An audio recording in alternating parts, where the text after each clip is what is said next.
ഇന്ന് നിങ്ങളുടെ മുമ്പിൽ പരിചയപ്പെടുത്താൻ പോകുന്നതാണ് one of the best chocolates in the US, Godiva chocolate domes. It's a Belgium chocolate. ഞാൻ ഓൾറെഡി ഇത് പൊട്ടിച്ചു. ബോക്സ് ഇറങ്ങാൻ ഭംഗിയാണ് ആദ്യം.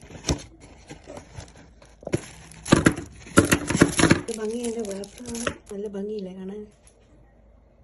ഇത് ഡാർക്ക് ചോക്ലേറ്റ്സ് ആണ്, കുറച്ച് എക്സ്പെൻസീവ് ആണ്.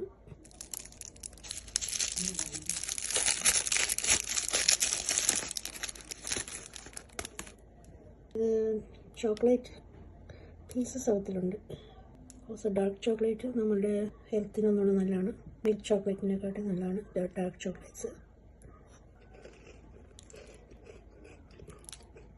ഞാൻ ജസ്റ്റ് പുറമേ ഉള്ള ആ കവറിങ് മാത്രമേ കഴിച്ചിട്ടുള്ളൂ. അകത്ത് പ്ലെയിൻ ചോക്ലേറ്റ്സ് ആണ്. ഡാർക്ക് ചോക്ലേറ്റിൻ്റെ സാധാരണ ചോക്ലേറ്റിൽ കുറച്ച് കയ്പുണ്ടാകും, പക്ഷെ ഇതിന് അത്ര കയ്പില്ല, നല്ല ടേസ്റ്റ് ഉണ്ട്. കുറച്ച് ക്വാളിറ്റി കൂടിയ ഡാർക്ക് ചോക്ലേറ്റാണ്.